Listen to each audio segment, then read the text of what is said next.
Hi, I'm Dr. Pam. And I'm Nurse Rita. So, I'm getting a lot of questions from patients about the weight loss drugs. Me too. I'd love to. Well, I was blown away by, you told me yesterday how many people are on them. The latest thing I read was 30 million. I can't believe that. That's crazy. So, this is a category of drugs that were originally designed to treat diabetes type 2, to lower blood sugars. And then they found out that people were losing pretty good weight on it. So, of course, they switched it over to now using it for weight loss as well. It's a category of drugs known as GLP-1 receptor agonists, and that stands for glucagon-like peptide receptor agonists. And what the main mechanism of action is that it goes to the pancreas and helps the pancreas release insulin right away, get the blood sugars down, because that's what insulin does. Diabetics and pre-diabetics have insulin resistance. They have to make more and more and more to do the job. So this helps the pancreas, gets the sugars down. So that's the way it is great for lowering blood sugar. But it also has other effects. It affects the stomach emptying of food. Delayed gastric emptying. So when it delays that, patients will feel a little fuller longer, but that can also cause some side effects that we'll talk about. The other effect it has is on the brain, in the centers of the brain that allow us to feel full. It will make us feel full quicker and easier. Crazy. I know. So and so they do work, but they have some issues. The biggest ones, I think, the black box warning is that it increases risk for thyroid cancer. So if you've had thyroid cancer, you have a family history of thyroid cancer, especially medullary type, or you have multiple endocrine neoplasia syndrome type 2, which if you have it, that means a lot of people in your family have glandular cancers. You shouldn't take it because it could really jack up your risk.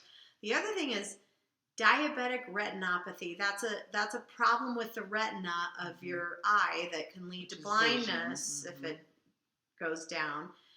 People with diabetic retinopathy will often have worsening.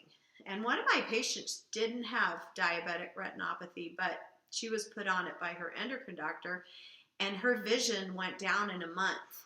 And so she had to go off of it, and so that's a big deal. So if you ever lose vision on these things, you better get off right away. And then the biggest side effects in general are GI side effects, and mainly nausea, vomiting. Some people have diarrhea, but a lot of my patients do complain of constipation more than anything.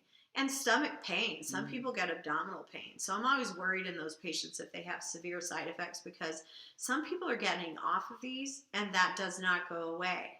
I had a patient who had nausea and vomiting for a year, went to the GI doctor. All of her testing was normal. He said he's seeing more and more of this, and because of all the people on these, that they're having issues with their stomach, and with other, the other thing is if you have a history of gallbladder problems or pancreas problems, it can aggravate those and make those worse. So that's another thing.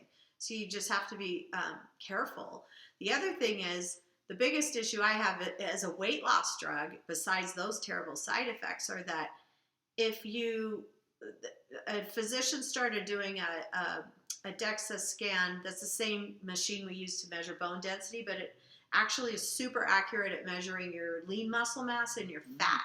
And he found that 2/3 of the weight loss in his patients was coming from muscle loss. And I've heard also someone said 50% of the weight loss was coming from muscle loss. Well, if you're losing muscle, when you come off of this drug, you're going to put weight on so easily, because one of the issues we have, and the reason we gain weight, especially with age, is because we lose the muscle mass. That's correct. And they say as early as 30, as early as 30. After that, we start to lowering. Go. So we're already fighting that, and then so that's the big issue is that a lot of people, in one of the studies where they were using it for the Zepbound, is the latest one for weight loss, they found that within 8 months of treatment, they switched some patients over to placebo and they gained half of it back, gradually. So So is it effective if you're going to gain it all back eventually? Right. So, I use it, I like to use it mostly in patients who have significant health issues, not just, oh, I want to lose weight. For example, of course, one of my diabetic patients, we switched her over because her sugars were terrible, and it made a big difference. And I said, you can lose muscle mass. So I'm making anyone I put on this, they have to do protein, Mhm. protein. And the amount of protein is a lot, because It even in is. general, I mean, I've heard you hear different things, but Yeah. one of them is like 1 gram per pound. yes, 1 gram of protein per pound of ideal body weight, Right. or you hear 1.5 Per grams kilo. Yeah. per kilogram. Correct. But here's the thing: that's a lot. That's like 100 It's a lot. grams or more It's of hard protein a day. It's hard to do. And that's without being on a drug that helps you lose muscle Mhm. mass. So I say I have them doing anything to do the protein, even protein powders, healthy ones, branched chain amino acids. So their body's not just going and pulling it out. Mhm. A lot of people, when they're on these drugs, they don't want to eat, which is great Right. because you lose weight. Right. But the body needs Nutrition. protein and it Mhm. needs vitamins and Mhm. minerals. So it will just break down your own muscle to do that. So you kind of have to force your body to eat so that you're getting the nourishment so you don't break the muscle down. And then you've got to do resistance training. Yeah. You have to that's do imperative. weight But that should training. be done anyways. If you yes. want to lose weight, Yeah. lift weights, Especially or resistance training. After menopause, like we talked about. Yes. It's a big deal. So weight training. And then I like to use it, change your lifestyle. We can have sugar addictions, carb addictions, cravings that are powerful, stress eating. Well, the drugs will eliminate that. But then, so I say to my patients, when you're using it, you've got to use it to change your lifestyle so that when you come off of it, your taste buds are different. The food you like is the food you should be eating. So it's a way to transition over. Because I have another patient I put it on. She's pre-diabetic and she was overweight and she had plaques in her carotids, which very high risk for stroke, pretty bad. So we told her, I said, look, we're going to use this because you've tried in different ways and we really have to work on this. So I told her all this protein. See, that's when it's good, I think. That's Yes. when you should use it. Yes. Things like that. So I switched her to an anti-inflammatory diet, which in general is no sugar, gluten-free, and dairy-free, except for maybe some like Greek yogurt with high protein. You know what I have to tell you, though? That I had a patient say that their 18-year-old wanted to use this drug. That scares me. I know. These youngins are going to start and then getting on it. And then if you gain weight right away and you go back on it, and what are we going to see? And in long term, what are we going to see? Everyone's gut is ruined, or their thyroid cancer risk goes up. So we really need to emphasize that the things you should do when you take this drug, you should do anyways, right? Weight training, to me, it's protein, like, healthy diet. Don't take the drug unless you have issues, like the big time health issues. I'm not a fan of it at all. But there are exceptions, of course. So I think as a weight loss drug, if you're going to put the weight on and you're going to potentially have these side effects from it, is it that great? I mean, it's great when people are on it. They feel like, oh, look at me. But I just think it's good for like the metabolic syndromes like we talked about, where patients have prediabetes, high blood pressure. They have way higher cancer risk when you're obese.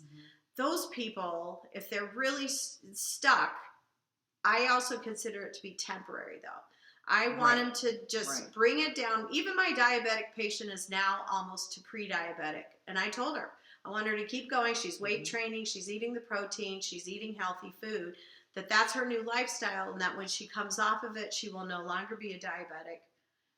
Keep her weight down. Keep her healthy lifestyle going. How great. Because a lot of people don't realize type 2 diabetes, in most people, it's reversible. You don't need to have it. And exercise. Yeah, you just have to change your lifestyle, and you have to, realize that diabetes is such a terrible disease that causes heart disease and other issues that it's worth it to finally say, I'm done feeling this way and I need to change. And then also too, with the menopause, we've talked about the weight gain, the perimenopause. So Yes. It's like start doing the weight training perimenopause.